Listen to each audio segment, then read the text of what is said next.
I would have come more prepared for something like this. No, we're just going to learn a little. Okay, I've said it. A little class. That's good. So I introduce myself now. Yes, it's Shmuley. Everyone knows who Shmuley is. Okay. What we want to do is, not this, what we want to do is something like this. So we've been studying the ethics of Maimonides, known as the Shemona Prakim. Let's see, I don't even know what I'm trying to open here. And, I know what, this. And, did we have the word Middos yet in it? Briefly. Not really, right? Middos as virtues. Yeah, there's something interesting, and this is where I want to get to it. It's not in so something like, let's say something like this. And the Shemona Prakim, the Rambam goes, so did we discuss how there's two different framings? Yeah, there's two different framings for a concept of virtue in the Rambam. One framing is the framing of Shemona Prakim, which is that a person has a soul, and he has to have the perfection of this soul in order to become a prophet, which is the most perfect human being. And one big part is what the Rambam calls here in Malis and Middos, right? Malis and Middos are what Aristotle calls character virtues, as distinct from intellectual virtues, which belong to the soul. Now, this word Middos is a word that is in the translation here. It's a translation that Rambam himself agrees with. I'll show you how I know. But it's a translation that's a kind of weird translation. It's a question where we got it, right? Why did we have this word? Because Middos just means measures. There is a good reason for it, according to Platonism at least. But I don't know if according to Aristotelianism, because virtues are all a measure, right? In middle it's between an art the two. Of the amount of something. Right. There's something to do with measure. So that's the Aristotelian reason why it could make sense. But still, okay. So the framing here, and we have to contrast that with the framing in Hilchos Dayos. The framing here is that the reason you have to have good middos is to be a complete person, and that's going to lead you to have intellectual virtues and so on. The same Rambam in his book called Mishnah Torah has a different framing, right? He says, right, and unlike we discussed this, unlike in Shemona Prakim where he starts with the definition of the soul and the parts of the soul, he just starts with the fact, and this is where we are supposedly in our shir in Perek Dalet. He starts in Perek Dalet, sort of. He starts with the fact that there's a different, he called them Deis here. It's interesting, he doesn't use the word Middos in Hilchos Dayos. He does say, that's interesting, you'll see where the word Middos is, and I think this is actually important. We did this in my last year in Borough Park. I don't know if we did this in some places in Lakewood, how the Aristotelian view of virtues is not, is something that encompasses a lot more than what we would think of as something like feelings or things that move us, feelings or passions, right? Passions are not virtues. Virtues are the measure of how to act relative to passions and relative to many other things. And that's why the word daya in the Rambam, people get confused about this. So I'm just going to make a philological point first, right? And so in Hilchos, here we talk about middos, people having different middos. In Hilchos Dayos, it's called Hilchos Dayos, right? Talks about dayos. And the Rambam famously is trying to speak in Lashon Mishnah, right? In Lashon, the language of the Chachamim. Not in the language of the Mikra, because he thinks that language is not complete enough, but he does try to speak in Mishnah, which means that when the Rambam calls his Dayas, he thinks that in Lashon Mishnah, what he's calling Dayas is, here, right? What he's calling Dayas is what they would call it. He didn't make up this word.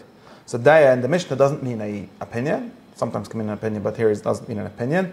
What it means is something like a passion, right? He says some people have different, and this is probably based on language like, everyone knows the statement, and that does not mean their opinions. We see the Gemara talks about people like different foods and different women. It's not about an opinion, it's about a like, right? A passion, a kind of taver. And so that's what he talks about when he says Deis Harv. And then the word Middah, if you look in this, if you look in the thing, if you look in the Perek Aleph and Hilchos Dayos, you see that when he starts talking about middah, he says the only time it says the word middah is it says the extremes of each are not good. And in derech tova, by the way, that's an important word, derech, we'll see in a second. They're not a good way. But the good way is, derech hayeshara, the correct way, the straight path, he middah bainis, is the middle measure. So here we get the word middah. So middah is the measure, right? The correct measure of the day, right? Dayas are like the matter, the thing that middas are made out of, but middah is having the daya in the correct measure. That's what a middah is. So it's different from a daya, and that's the difference. It's not two words for the same thing. These are two words for two parts of the story.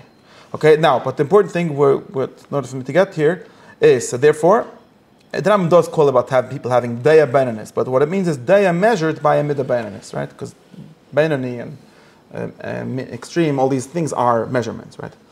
Okay, so now in the Rambam in Sefer Mishnah Torah is based on mitzvahs. So he doesn't start with the completion of the soul. He starts with this being a mitzvah, right? So and here in Halacha Ches, it says, hey, whatever, the numbers here are wrong. It says, there's a mitzvah to walk, to go in these in moderate paths, and these are also the moderate ways.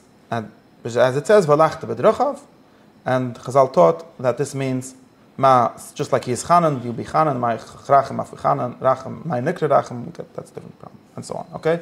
So that's the difference in the framings between these two places, which is that which is less out of place there than it would be here. Meaning? That pasuk used as a comparison. Which was it? Meaning, because it would be weird to ascribe that to midah as much as a daya, right? But dayas are something that are midah is a good. It would be weird to ascribe it to a daya. In other words, it would make that's what I want to get to, and I want to learn the medrash about this. It would be weird to ascribe dayas to God more than it would be weird to ascribe middas, because middas is the correct behavior. Yeah, but for people. And we'll so figure out. In some sense is easier to abstract because it's not calibrated towards some aim. The opposite, right? Yeah, but the opposite. God acts. God has actions, and his activities make sense, so they have an order and an aim. In that sense, he has middas, which are patterns of ways he acts. He does not have passions. He's not influenced by anything. Right. Okay. But and actually, it makes more sense to talk about God having middas than talk about God having dayas, I think. Although middas as a person are implemented in the kind of hardware that people have. And God doesn't have that kind of hardware. But they're still middas. Where am I? Middas are more like. Wait. Okay. In any case, the Rambam. So in Hilchas Dayis, so there's one thing added and one thing missing in each part, right? In Shemona Prukim, we have the addition of the perfection of the soul, which is by having complete correct middas, right? That's something that there is in Hilchas Dayis that is inside in Shemona Prukim, which we do not get in Mishnah Torah. Mishnah doesn't seem to talk about at all about the perfection of the human being, maybe until you get to Hilchas Tshuva, where it sort of talks in that language. But at least in Hilchas Dayis, it's just there's a mitzvah to have the correct middas. That's all. It doesn't tell you like why this should be such a mitzvah. God wants you, something like that. There's a mitzvah. You don't ask questions on why there's a mitzvah. Right? Mitzvahs are just mid-laws. So he makes it into a law. While in Shemona Prukim, he doesn't talk about the mitzvah at all. It's actually interesting. I even think it's a question why in the entire Shemona Prukim there isn't a discussion of the mitzvah of having good middas. He just talks about it as a philosophical thing. Yeah. Then he quotes Chachamim, say things like that, but that he doesn't at all quote this mitzvah of Velachta B'Drachav, which he interprets in Mishnah Torah as being exactly the mitzvah of having the correct middas. Okay, so that's something that is added in Mishnah Torah. In other words, both the difference, let's like the big difference is that Mishnah Torah is organized as mitzvahs, and this is philosophical, organized as perfection of the soul, and that somewhat causes us both of these sides to have one thing added. In Mishnah Torah, he adds the concept of it being a mitzvah, and therefore also and the mitzvah works by being God's ways. Right? Remember, and that's a theological aspect of having good middas, which is entirely lacking in Shemona Prukim. Doesn't talk at all about. Maybe he does. I'm wrong. Perek Dalet talks about it. Does he talk anything about this in Perek Dalet? Does he say anything about it at all? I don't think so. No. I don't think he talks at all about the mitzvah. He talks in Perek Hay, he gives Chol Masechel Shamayim. He doesn't talk at all about the mitzvah of Velachta B'Drachav. In other words, he doesn't give a theological understanding of this whole thing at all. There might be something going on in that. Right? He doesn't even get to this question, right? There's, of course, in Hilchas Dayis, you get into questions. What does it mean to talk about God as having middas and so on? And he adds the word nikra. It doesn't say that God has them. It says he's called, said to have them, or something like that. But in Shemana Prakim, he doesn't have that whole thing. On the other hand, in Shemana Prakim, we get the concept of perfection of the soul, which we do not get in Mishnah Torah at all. Someone could read the whole Mishnah Torah and not know about the concept, I think. Could you? Maybe, possibly. So that's the story, the difference. Now, he just brings some derech, if the Samer Chaysav, he has a different word, but he doesn't bring the mitzvah at all. Does he? I don't think so.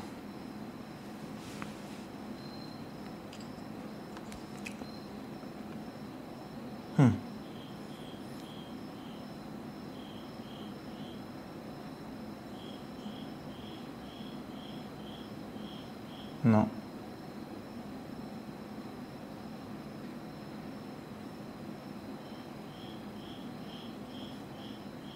Okay, so now, in order to talk about something that I want to talk about for Rosh Hashanah and Azeres Matshiva, we have to do this. First thing is I want to show you something interesting in Al Chashefer. Where's my Al Chas? Not Al Chashefer, Al Chashefer, right?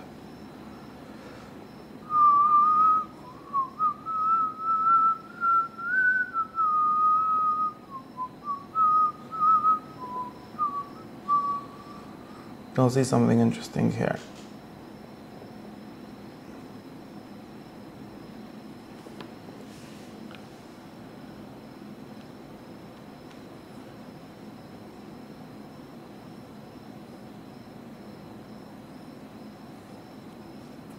No, not that. I don't even know what it is. Okay. Maybe it's here. Never know where things are.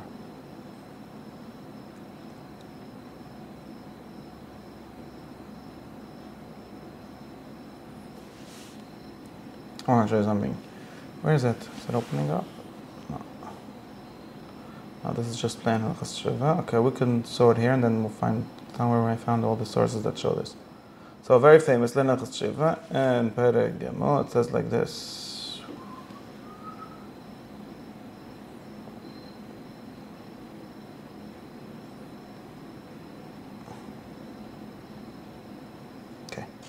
Yeah, he has this long drush for Tkes Shayfer. It says Tkes Shayfer is Exeres HaKasef, but there's a remez, and the remez is like this.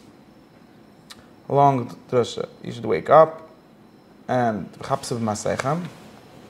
This is a language from Eicha, of course. Nachpsev Derchenu, so on. And then it says like this. Okay, so you're asleep. In some place I made this nicer, but it's something like you have to stop it here, right? Like you're asleep, wake up. Remember God, that's one thing. Then there's you're asleep, you're doing things. This is interesting. It seems to divide like this. Wake up, you're asleep. Do tshuva, which means zichra berachem. Okay, this is all languages that he took from Sukkim, but it's interesting that he thought that this was the first. This is waking up. Now, you people who are forgetting the truth in the, I don't know, what's Havayas man? Vanities of time, I don't know. And the ears or something like that, and the nothings of time, and wasting your sleep with nothing. You're doing, this is talking about activity, right? Until now, he was just talking about something in their mind. Waking up, which means like come to consciousness, right? And see that you're not remembering something, the truth. And then he talks about the fact that you're doing things, and these are all languages from Sukkim, but you're doing things that don't have any te'eles, which means they don't actually accomplish anything. Right? And therefore, what you should do is, so this is talking about something practical, more practical, I think, the second half. And what you should do is like this. How are you going to find this out? So before there was a thing, Zichru Berachem, and now there's something else. What should you do? This is your description, right? This is your situation. Therefore, what should you do? Look at your souls. This is interesting, right? And I have a rule that the Rambam always starts off with traditional language and jumps to philosophical language. So it's, for example, Chapsu Maseichem v'chizr v'tshuva means something like, you're doing an Avaida, stop doing it. Remember, God doesn't let. I think it means more than that, but at least also that. When then he says something else, he says, look at your soul, make your ways and your malalechem, I don't know what that is. Make your ways better and leave your bad ways and your bad machshavos. So, what this has to mean is something to do with the Shmena Prakim, right? Abitul Nafshe Seicham, Perek Aleph and Perek Beis. Think about what your soul is for. And therefore change your ways, to make your ways better. He doesn't say anything about your activities anymore, about your actions. It's all about making your ways better, right? No chippus masim. He started off with that, but didn't end with that, right? It says make your ways better. And we know what ways are. Ways are, ways, and I will show you even more clearly. Ways is literally a synonym for Middos. This is the Rambam thinks that. And what he's saying here is... For Middos or Deis? Middos.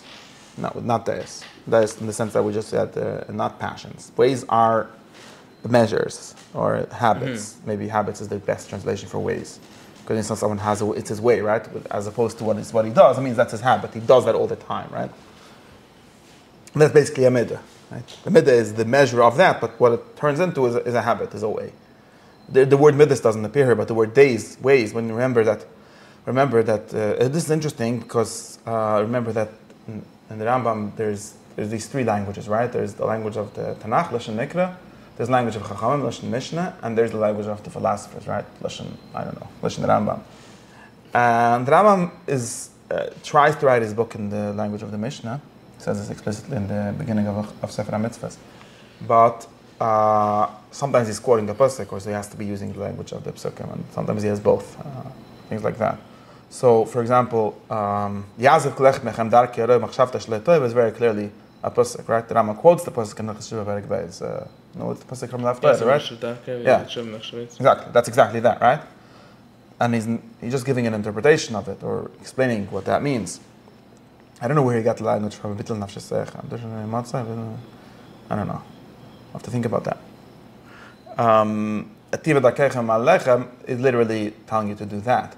Now, the Rambam thinks that what's called in the Torah a derech is called in Chazal Amidah. How do I know that?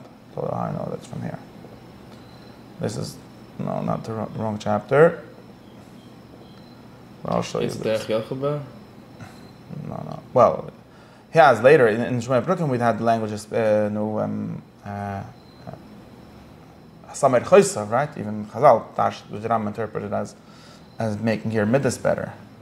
But here it says very clearly, and this is in the middle. Well, we really have to learn this whole thing. But in the middle of chapter 54 in Chelek Aleph in Vayichem, it says that Moshe wanted to know Darkei Hashem, right? The Eininos Derechecha V'Da'acha, and the Rambam says, I should find the normal thing before the Mefarshim. It says, here. Hadrachim, right? So here. V'harei asher hisbar, the Ta'aripil. The Rambam was interested in proving that these are Ta'aripil. In any case, what he says is, Moshe asked for Drachecha, and these are Ta'aripil, ways in which God acts with human beings. We'll see. Hinek kvar hisbar, ki hadrachim asher bekash yidiyosam v'yidiyosam hem ha'pilos, ha'vosim mena, v'chachomim yikarim Middos. As they say, Shlosh Esrei Middos. So the Rambam says that Chacham say 13 Middos, which is based on this parsha, Parshas of Hadenenos Drachecha. They're translating Drachim as Middos. This is a very great source for the Rambam for showing that, and he brings a source, and he says that they talk about that way on Middos Adam, Arba Middos B'nes Netzedek, Arba Middos B'elcha Beis medrash. There's a Harbe. I don't know how many more places there are. I think those are the main places. We have to look in the Rambam here in Parashah Mishnayos, in that Perek, what he says about it. But you see here that the Rambam understood, this is just to follow the language, because we shouldn't get lost. The Rambam understood that what's called in the Torah Derechim is called in Chazal Middos. Right? Because the Moshe says at the end of Drachecha, which means your activity is how you act with people. And Chazal called it Shlosh Esrei Middos. That's and he proves from, this is Pesach Perek, right? Chamish Middos. I want to see if the Rambam makes any note here. It doesn't. Doesn't say anything. Arba Middos. Arba Middos.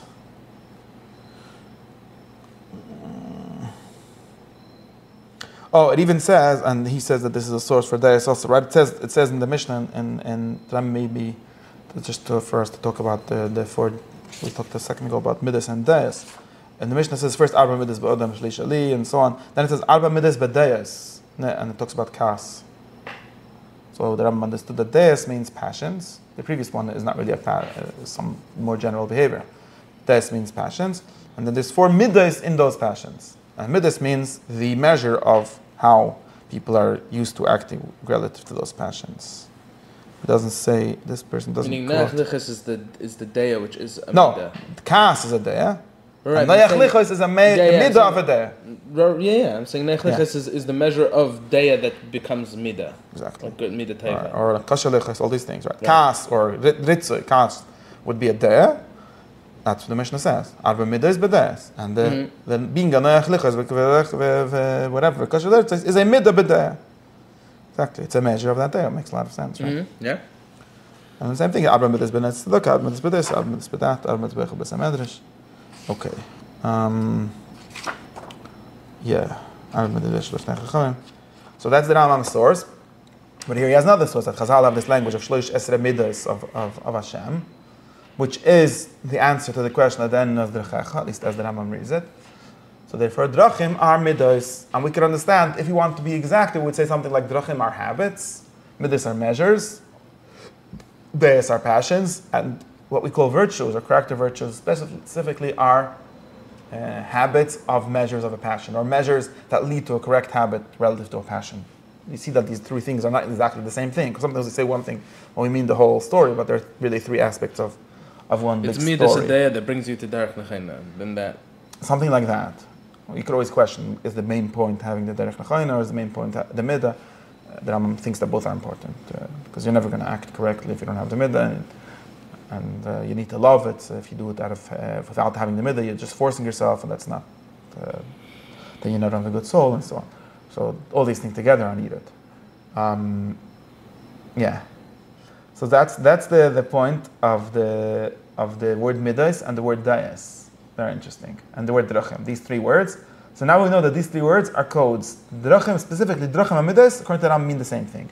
Like we just said, we could make some kind of differentiation between them, but they mean the same thing.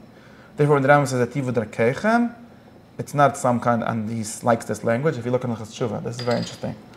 This is the Chashuva, right? We can just do a search of the word Derech. Or Derech, not, how about, does it do the same? If you'll see that the Rambam likes it very much, this word Derech. First he talks about, in the Perek Beis, in the very famous Maya Tshuva, it says, you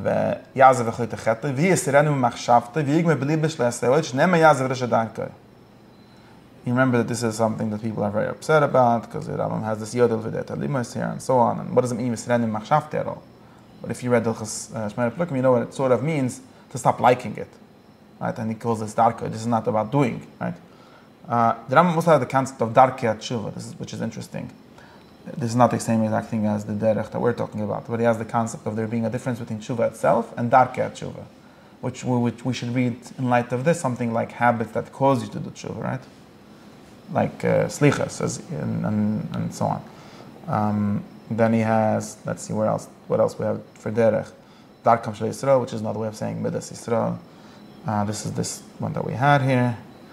Darkei Tzibur is not relevant. Darkei Tshuva also. What's Darkei Tshuva? Not the same thing as Tshuva, right?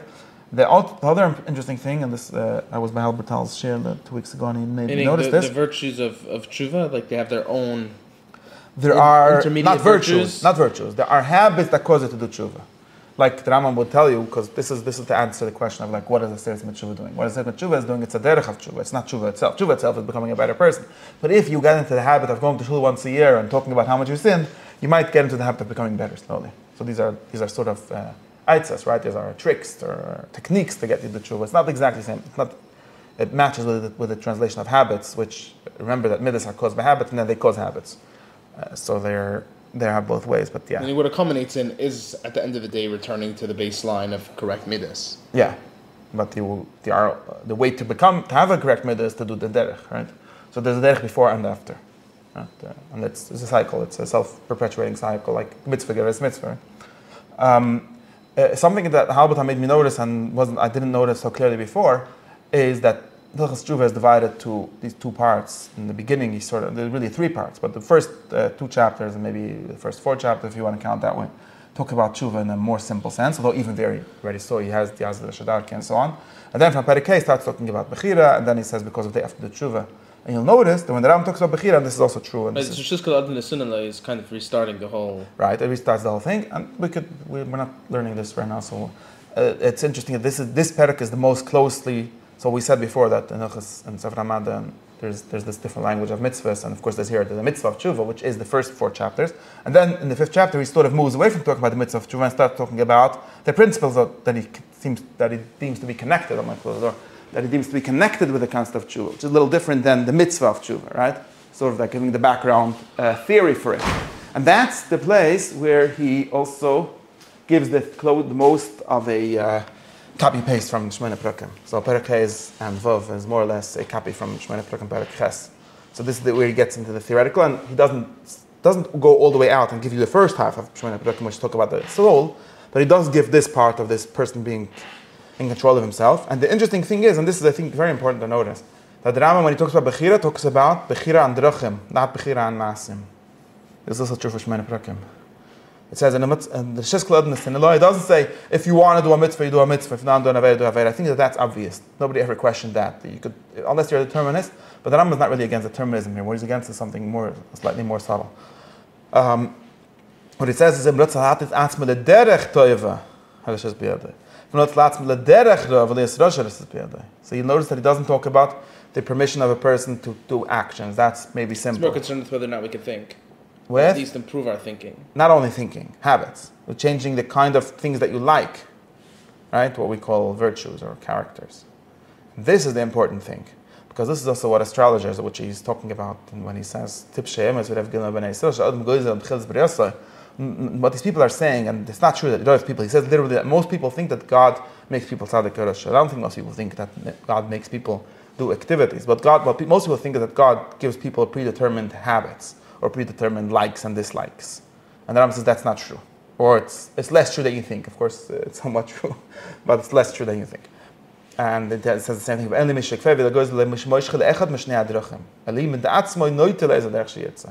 have this thing called Natias Derech. This is again Yazav Rashadarka. You could push yourself to a different habit by what he calls in Shemona Prakim, what does he call it? Refuas HaNefesh, right? This is the healing of the soul, which is the ways of which to move yourself from one derech to the next. This is very different from actions. Actions are much simpler. And it's also a way towards them. Yeah, it's both caused by action and a way towards correct action, but it doesn't consist only of correct action. It consists of something deeper, something more connected to what you are. Yeah, and even like the idea of correcting an action without a method is also, I think, something that we discussed, that actions have meanings and stories and things like that. Yeah, that's true. And he brings the pasuk nach psadrachaynu. Remember that when he said v'chipsu b'masaychem, the pasuk doesn't say v'chipsu b'masaychem, the pasuk says chipsu d'rakechem.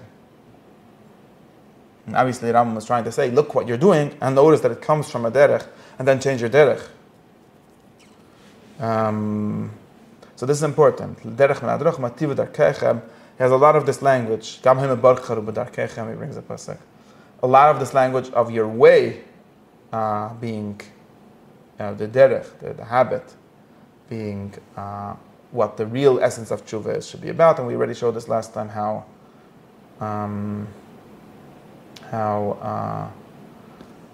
in Perek Zayin, which is the conclusion where he brings us back to tshuva, he says, you should do tshuva, and then he says, tshuva is not only from Avedas Shem Ben Maseh, but also from Middos. And like I said, this is slightly an understatement. It's obviously an understatement because really this is the main thing that tshuva is, according to what we just studied. And I can't go out and say it in Hilchos Tshuva because Hilchos Tshuva is still based on the concept of there being mitzvahs and tshuvas from doing Avedas. But I'm pretty sure that Perek Zayin Gimel is really what he really wants from the whole Hilchos Tshuva. And he explicitly does say these are more important. And he brings the same pasuk, which he brought to define the ikar tshuva and perek beis. Right? Yeah, and he makes it also a result, not just with the kashem. He says kashem that you're doing it for you have to correct your actions. You have to be mechapes, which is like a non-symmetrical, which at least might seem like it's a non-symmetrical comparison. Why? Right, because it's just like you should to not do the Aveda Sheish B'Masa, right? Meaning not towards some other end, because then you'll do the actions necessarily. No, he makes them into a mitzvah. Yeah. So he brings it to the same equivalence. Yeah, it's a mitzvah. You could say, because he said in Hilchos Dayis that it's a mitzvah to have the correct measure of kas and so on. But he doesn't actually say that here. He just says that these are worse, because, and it's interesting, and if you remember, and you read this simply, you think, okay, it's harder. Yeah, thank you very much. It's harder, so therefore what? Why is it kushem? It's harder to change, but it's less of an aveda. No, remember that it's kushem difference. This is the definition of a midah. What having a bad midah is, that I like this, it's hard for me to change. And the whole drush of Perek Hay, with how you having Bechira, saying that you could change, even though it might be it's hard. He's sort of admitting that it's hard, but that's the whole point. You train yourself to become better, to have better habits. That's important. That's the story here. And where else does he talk about derech? Yeah, that's okay. Then there's we have to think about that. That's different language. Okay. Or Darkei MS. Yeah, there's Darkei MS and Darkei Hashem. So that's the next move. Now we have to try to go to the next thing. What time is it? We have to try to go to the next thing, which is to think. So is this clear enough? Yeah. What did we clarify? That the deis are the passions of which midah is their amount. Their amount, and the derech is the habit, which is the result of the midah. The result, or what leads to the midah, both. Or what leads to it, right? And what it consists of an action, and therefore that we went back to the language of Perek Gimel, where it says that you should back to this language where it says about the shofar. And when we showed this thing, how there's these two reasonings in the two different books for why you should have good middos, and the Hilchos Tshuva itself is somewhat divided between these two things. And the Rebbe of the shofar also seems to be divided into two things, where he talks about chipsev maseichem, and then he talks about hativ darkeichem. And that part I think starts with abitl nafsheseichem, which is literally the logic of Shmona Prakim, which is that the perfection of the soul is by having good drachim. I think that's a very good understanding of this, right? Mm-hmm. What we don't have here, and I wonder how the Ram doesn't have an explicit thing of this. I was asked, and we discussed also in here and in the other class in Woodmere. What would be the explanation of slicha according to all of this? If Shiva is just having better habits, what does this talk about God being Saleh and things like that? And I think that in order to at least prepare ourselves for thinking about that question in this way, we have to think about this theological aspect of drachim, which is this concept of alachta b'drachav. I think that's what gets us close to talking about God doing something. Does that make sense? Mm-hmm. We'll discuss that in Shmona Prakim. So let's just say something like, first we'll say something like this, right? First, we have to talk about something like this. And what does it say in Shmona Prakim about this? First, because Shmona Prakim is the place where we have the philosophical account of things, right? And then we can connect it to a more theological. What does it say about slicha, or? Well, yeah. What does it say about theology? What does it say about God, right? Mm-hmm. Because until now we're talking about what the Platonists later called social virtue or political virtue, which is not really something that gets you to God, right? And very interesting, if you listen to my classes with Antonio, you see that Plotinus has this beautiful article called on virtues, one of his, I think the second discourse in his big book. And it starts with this question that Plato says that it's not enough to have virtue, you also have to be like God. And he tries to explain in what sense which virtues are like God and which God, his language, and so on. That's really the question that we're trying to get at here. Now the Rambam has one language about this here, right? What it says in Hilchos, and I want to show you something important. What it says in Hilchos Shmona Prakim is like this. And maybe that will get us to understand what it means to talk about God having middos. Of course, that's a sort of the other side problem. In Shmona Prakim, we discussed that this is when you have Shmalis HaMiddos, right? You end up getting something called prophecy. Now, prophecy has something to do with God, right? Okay, so we understand something. Then the most explicit place, and this we talks about this same parsha, is in the end of it's weird that the context here is something different, but here, right? And maybe that's why. And when I read this, we never did this in this class, but when I read this, I wondered what's going on here, and you'll see, right? Perek Zayin, and the Rambam says like this: that there's a concept called mechitza, language of Chazal, language of Melish, that there's mechitza.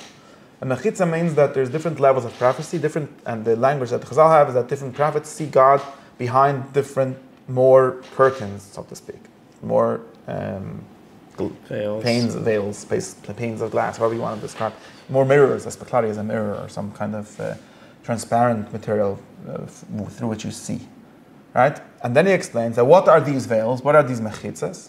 These mechitzas are the middos of a person, both the intellectual virtues and the character virtues. These are literally the things through which you see God, and that's what it means. And again, you notice that he's not talking. The Rambam translates the word avonis to bad middos, because what bothers you, and this is very important, because this whole Hilchos Tshuva and all says Tshuva is based on the closeness to God, right? Of which the next pasuk is Yazav Reshadark, right? And then the Rambam's language of Perek Zayin about Tshuva is close to God and so on. And here he explains you that what makes you far from God is not God. That's not God. That's what it says. That's the pasuk before here is saying it's not me. It's your avonis. And avonis the Rambam translates as being hainarois, the bad middos, having bad character traits. And therefore he says that a Novi has to have all the good character traits and intellectual character traits. Now, of course, and then he goes on to say that he needs the good political or both political as a prerequisite or as actually part of the. So this is a big question. This is a big question. The Rambam doesn't entirely resolve, but he does seem to say here. He says obviously the intellectual virtues you can understand, since prophecy at least has something to do with intellectual apprehension, or at least it's a preparation, or it consists of it. Then we understand. But he says that it's also true for malis and middos. He does say that we don't have to have all of them. He gets into the long thing that not all prophets were perfectly virtuous in the literal sense, in the political, social sense, or at least not always, and so on. But he does think that you have to have that. He doesn't really explain why in this, but he does say that that's part of the. It's something that he assumes all the time. As a means, yes. Like as a means of not affecting the middos of. So very good. This is the question that Plotinus over there talks about, and more, I think, in a much better, clearer way than we get here. But from the Rambam, what we get is that there is at least some sense in which you need to first have political virtue. Of course, there's different literal explanations for this, and through that he calls it a mechitza here, right? And at least is the image here that he uses is that through that you will see God correctly. Sort of, if you're a very angry person, your vision of God will be tainted by your anger. That seems to be the way he wants you to look at it. Will be tainted by anger of middos sichlius or anger of middos? No, by anger, by the loving of anger. Okay. It's not clear how this would work. He doesn't actually explain very good how this would work. We have to really try to interpret, because he doesn't give you a clear. He says this. This is for sure what he says. He says, right? He says, someone has 2 or 3 middos built in mitzvahs. We say that he sees God from behind 3 veils. In other words, your kas and your atzvos and your thing are the things between you and God. He literally says that these kind of bad character traits are something that divides between you and God. How this exactly is, the mechanism for it, it doesn't tell you here. And you have to think about how it would be. It's a serious question. It doesn't explain. But he says it. He for sure says it. There might be some complicated causality of how this is. At least again, for some things it's obvious, because your biases don't let you see the truth. Those, in that sense, it's simple. Right, but that's in a way that's because it's impacting the middos sichlius, not because it's. Okay, what's the problem with that? Middos sichlius are where you actually meet God, but in order to that, you have to be unbiased, at least in some way. There might be more to it, but that's. Why would that?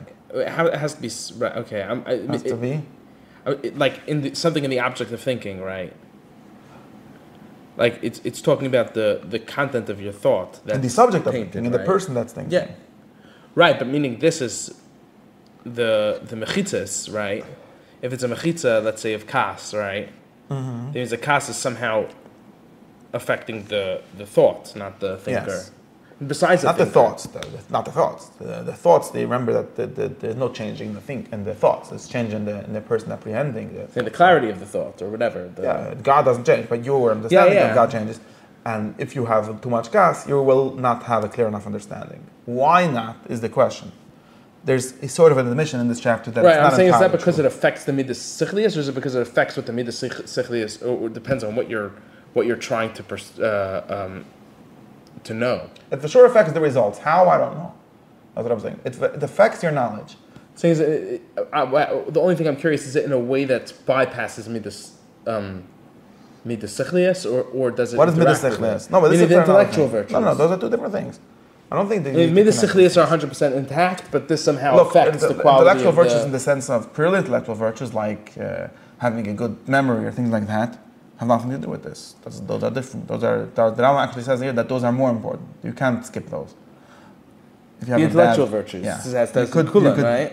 He seems to say here, and he explicitly, that it's more. You could have more prophecy by being with bad character traits than with bad mind, or what's called intellectual virtues, because those are more necessary. Like you said, they're closer. You can't understand God if you have a dumb power of understanding is lacking. But if your power of anger is wrong, you will be hindered in some way, but not as much. Mm-hmm. He does say that explicitly here. So that's So it's not that one will affect the next, and which will affect the third thing. It's more like that will somehow. Either you can say someone who has like the simple. Isn't overcoming bias is malasichlius, right? When you say like latia b'derech emes or something. Right, so this is why that's why I said that I was talking about purely intellectual virtues. So is it mediated by all virtues? But that's all virtues we discussed. This is what we talk about when we talk about the different levels of intellect. All virtue have some aspect of them being intellectual because they need judgment. For Nisa's practical judgment, at least. And that's why, in some sense, sometimes the Rambam himself says, we could talk about, for example, we could sometimes talk about all virtues as the mind controlling the passions. Although they consist of more than that, because just that simply would mean something like... Or the passions controlling the mind. No, all virtues means passions being in the correct way, which means being controlled by the correct judgment. Mm-hmm. Right? But that you can't reduce this to just self-control. That doesn't mean that everything reduces to self-control. There is something called virtue. So in that sense, but that when we talk about that, we're not talking about the same kind of thing that we talk about intellectual virtues per se. Intellectual virtues per se are things like having good memory, having a good grasp, things like that. Those are things that are not a totally different kind of thing. They might be connected, of course, because everything is connected in a human being, but they're different things. When we're talking about not being able to be a good prophet, we're not saying you don't have a good judgment to judge who to kill. That's a political thing. We're saying you're not being able to understand what God is. You'll see that these things seem to be connected, but this is a question for the Rambam and for Aristotle, for everything. There's a big question of how these things connect. I can tell you first what he says, and then we can think about how it actually works. What he for sure says and believes, and he says this all the time, he says this many times in different contexts, is that the character virtues affect how the second perfection. How is less explained. And therefore he says, and this is important, therefore he says that, and that's why, when Moshe knew that he already has all the Malis HaMiddos, he wanted to know God himself. This is the Rambam's interpretation of Erenos Kvedecha. Okay, then he gets into the explanation of what is Panim V'achar and so on. And I think that this has to be connected with what it talks about in Nevi'im Perek and Dalet. Which is what? The Rambam's interpretation of this story. Now remember that this story is in Parshas Kisisa. It's a very complicated story. It talks about at least 3 or 4 different things. I will tell you some pointers of the story of the Lichas Shneas. Now the story of the Lichas Shneas is the story of Yom Kippur, which the Rambam thinks of also as the story of Rosh Hashanah. Because the Rambam says in Chelek Gimel, Perek Mem Aleph, I think, that the Shofar of Rosh Hashanah is really just the announcement of Aseret Tshuva. So the Rambam sees everything going back to Yom Kippur. It isn't like a Rosh Hashanah separate from Yom Kippur in the Rambam, in his meaning of the mitzvahs. And therefore, he explains that Yom Kippur is based on this story, because there's the tradition that was a Yom Kippur, right? Whatever, exactly which part and how the chronology works doesn't matter. But this is Rosh Hashanah is the Tshuva's malas of Tshuva first, right? Rosh Hashanah is the Tshuva to start Tshuva. It's the waking up to do Tshuva first. There's no Tshuva. Because of Yom Kippur. This is how we see that as one story. So this is really the story that it's based on. Now, this story, and I'm going to some things that it says in the story simply, and then we'll see, maybe try to see how the Rambam explains them. What is the story about, right? It's about getting the second luchas somehow, which are the second covenant, the second bris. If you look in Pashas, right? Kisisa, right?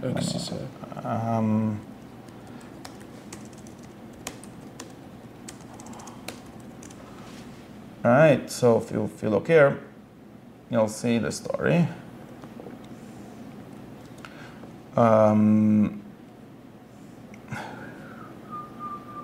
Which starts sort of here. That's where we start the story usually. He asks him something, and he asks him a bunch of things. In any case, there's a whole bunch of stuff going on, and it seems confused and starts making order. The Ram has some order where it's not clear if he needs to read it into the pasuk, how exactly he wants to read the story, order of the parasha. But there's a few things that I can see in the pasuk. One is this concept of getting the second luchas, which is the second bris, which is very explicit. Second thing is the question of God leading. It's very interesting. There's the question, because Hashem says after the luchas, I will send a malach, right? Remember, he says, Lech Halam says, Moshe, go take the Eden up to Eretz Yisrael, Canaan, v'shlach lifnecha malach. Okay, the Rambam has a chapter on this malach, who the malach is. But in any case, it says, v'shlach lifnecha malach. And then they're very upset. And a big part of the story seems to be that Moshe is trying to get God to lead them, to walk within them, something like that, by himself, without the malach. The Gemara says, explains it this way, and this seems to be, you have to go yourself. Of course, this is why the question of what pana means. Okay, so that's a second very important thing. There's a discussion of who will lead them. Is it God himself, or is it some angel, some secondary thing? Then another thing is, that's the two things that the Rambam doesn't talk about. The third thing is the question of forgiveness for, right? It says v'salachta, right? Forgiveness for the chet ha'egel. It doesn't ever actually answer that over here. Not clear. What's going on with that? Maybe that's just making a new bris, so it means that he was salach. I don't know. Fourth thing is the question of the erenas drechecha. Tell me your ways. And this seems to be very obviously connected to the question of God walking within them, God leading them himself. How are these things connected is a question. Fourth thing is the question of seeing God, right? Right? And then he says, it keeps on going back and forth. But in any case, these are 5 things that are going on in the story. Now, the Rambam in Perek Nedalet reads it like this. It says that Moshe wanted to know 2 things, and he was answering both of them. He wanted to know God himself, and he wanted to know the attributes of God. And God answered him that the answer to the first question is that it's impossible, but there is something you can know, and told him what he can know more than anyone else. And that's not important for us right now. Second question is knowing his attributes, which are drechecha. And the Rambam goes on and says that this includes many amazing things. So here we see that God is known by his attributes, which are his actions, and also means that and this is an important language for Yom Kippur, and so on.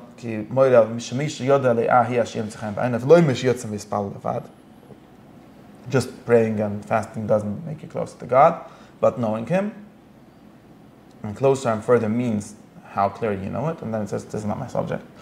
In any case, and then he says, when he asked him about this, and he somehow just says, asked for Mechila and got it, doesn't explain how this is connected, says that he wants to know God himself, and then he says, you can't know it, blah, blah, blah, blah, blah. And then he goes back to the question of the drachim and middos that we discussed, and then he explains also what these drachim and middos are, which I'm not going to be able to get into now. But in any case, what I will have to think about a little bit over here is something simple, which is, this is the important thing that we have to say is that the Rambam explains which Ta'arim did he know, right? Which there's more stuff about this, but in any case, which ones does he has to know? And he says like this: why does he have? What's the Rambam explains that Ta'arish and the actions of God are all his activities, which is all of nature. So then, why we have only these 13 middos? Middos is just the ways in which he acts or his habits. And God doesn't have habits in his soul, but in any case, he acts in a way as if he would have had. If it would have been a human being, he would have said he has these habits or these middos. But now the question is, why only 13? What are these 13? Isn't it everything? The whole mass of Bereshit is this, everything. And he says that these 13 are special because these are the ones, the activities, the actions that God does related to creating human beings and Hanagasam, and the leadership or I'll never know how to translate Hanaga, of human beings. And this is what Moshe wanted to know, as he said, as Moshe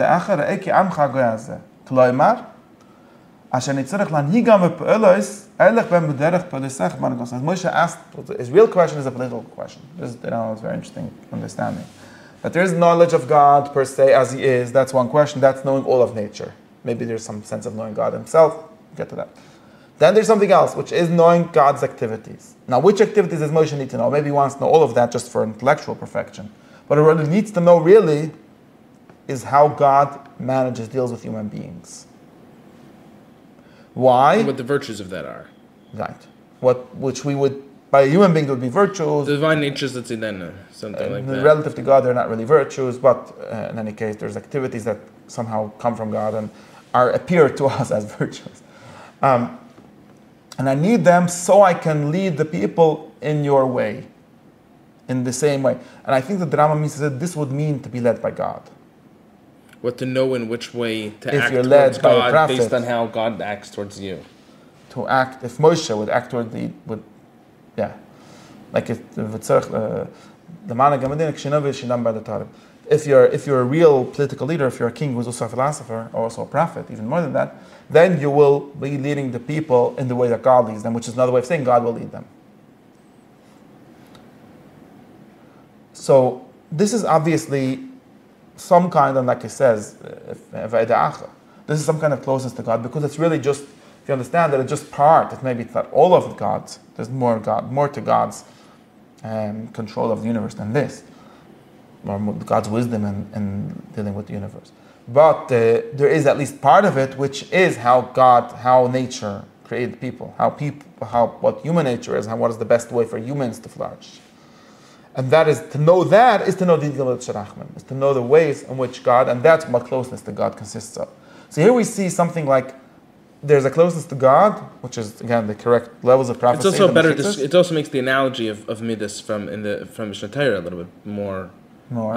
Saying it makes it a little more clear.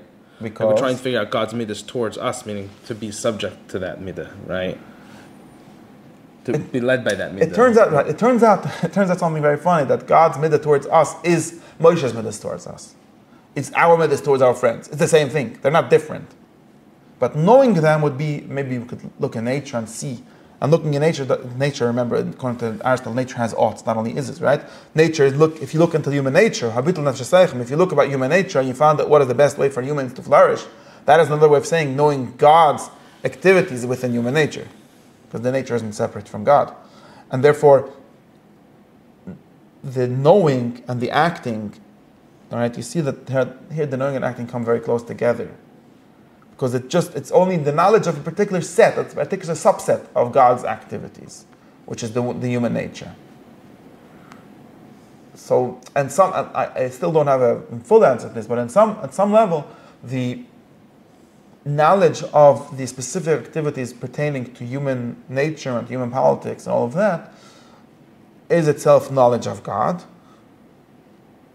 The most we can know about God, because we don't know God in His essence, we know in His activities.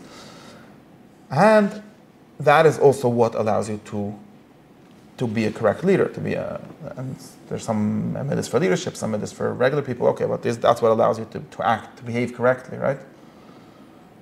It's really backwards, right?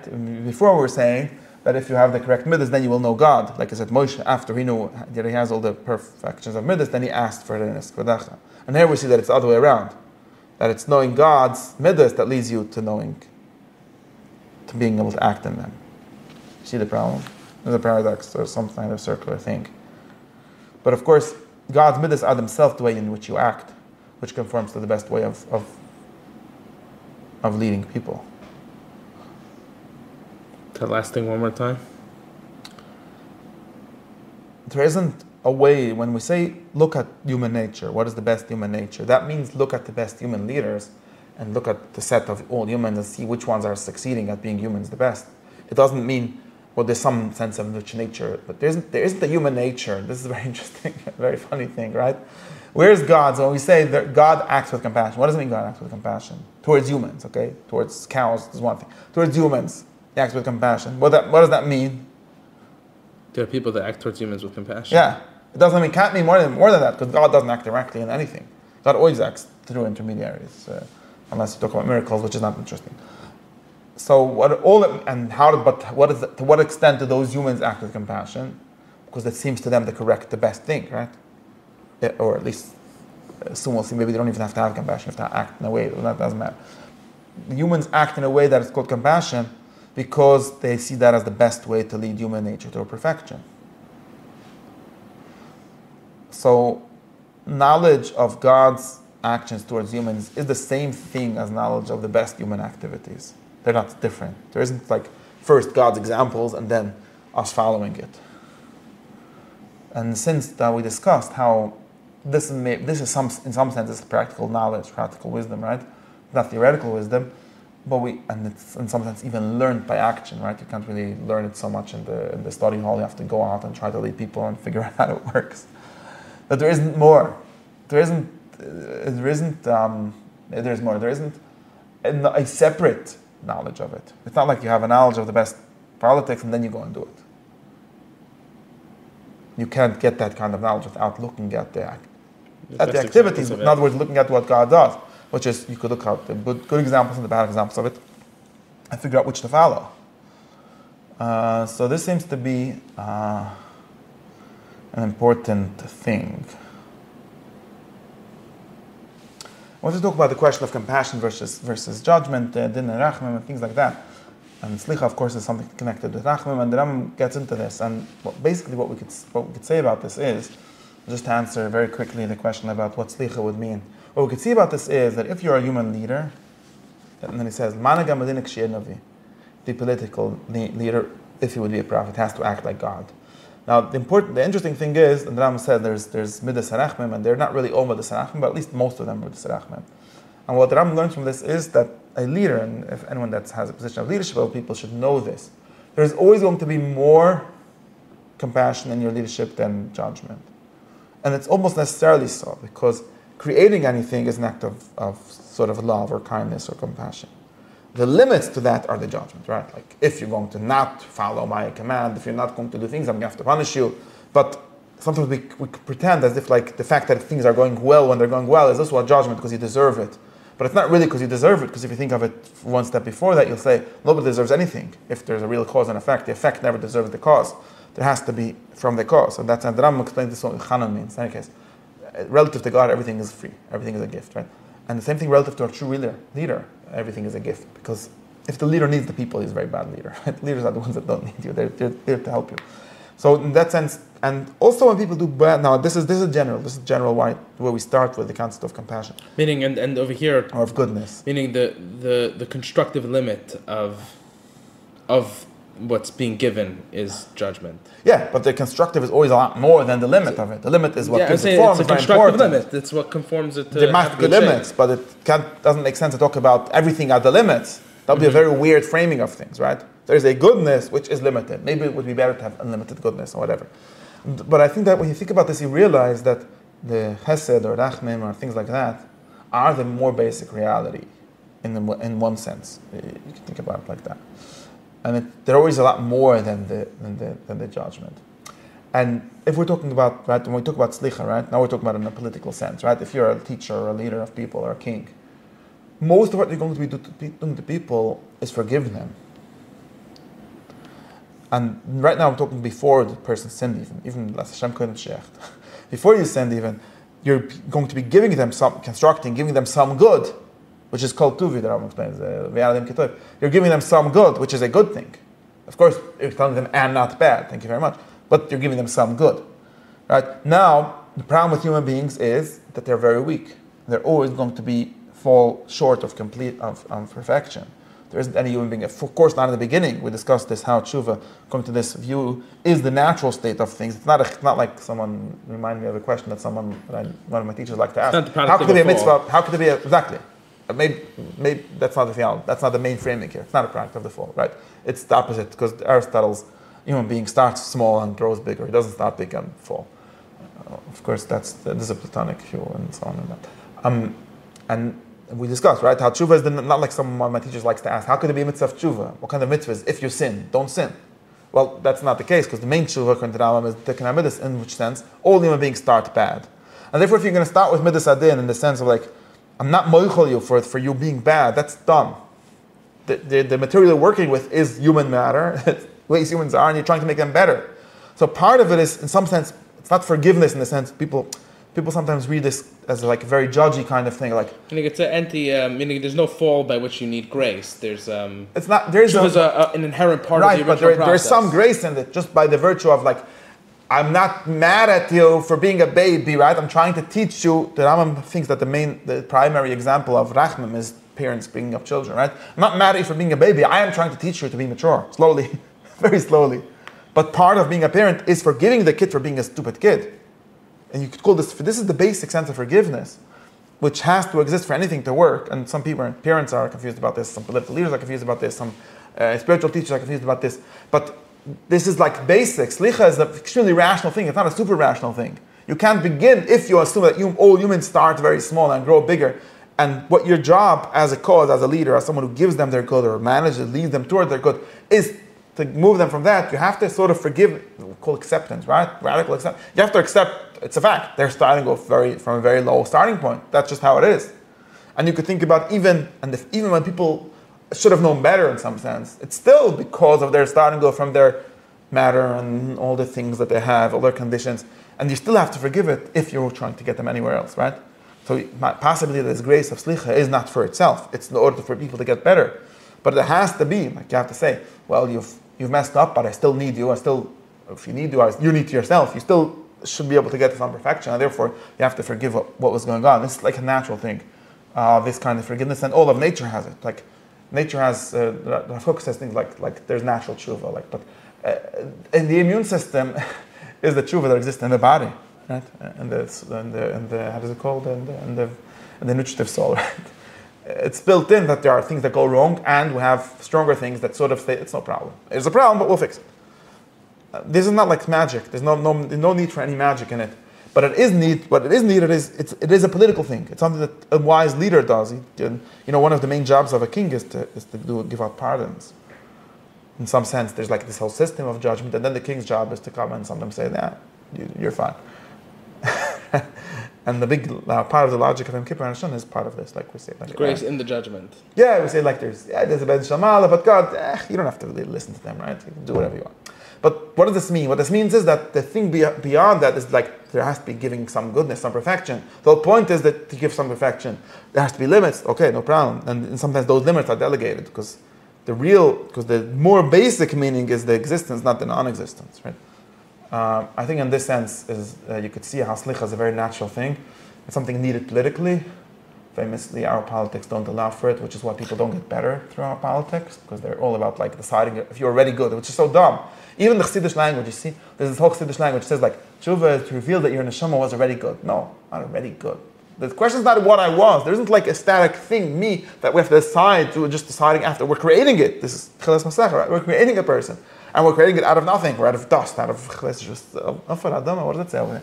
And we're creating it. And now we're going to get better. Of course, that means we're okay with you being Afram and Adama. We're not mad at it. Being mad would be very dumb. And even because you're Afram and Adama, like that's what Hashem says. I know that level of Ram and Udav. You know what? Setting the right expectation for the project. Right? That's what it says. So there's an acceptance of that. It's not revealing that really this offer is really good. It's not really good. It can. There's a potential that it be good. I think that's really what they're talking about when they say things like that. Even the Rambam, when he says you really want to be good, what he's saying is you don't want anything. You don't even know what you want. I think that's much more. Remember the Rambam in the Geirishin, right? What? No, in the Geirishin, where he says that because theoretically, and everyone reads this as like, really, my soul. What it really means, I think what it really means is you don't know what you want. You're part of the system. You're matter that we're forming, and we're telling you what to want. You're going to want it after you know, like how would this work, right? You don't want things before and then do it. You first do it and then you want it. It's normal. There's nothing weird when someone says, I don't want to learn, I don't want to be better. Of course not, because you're not good yet. So try to put, in other words, you have to forgive yourself, right? You have to forgive this, you have to stop being stupid, stop being mad, start realizing how the world really works. Anyways, that's my medrash Shashan. Well, you could disagree with me. There's a lot more to talk about this whole concept of Middos and how we see their nature, but I think this is very simple and makes a lot of sense, doesn't it? Yep. You could turn off my computer, my whatever it is. This one right here.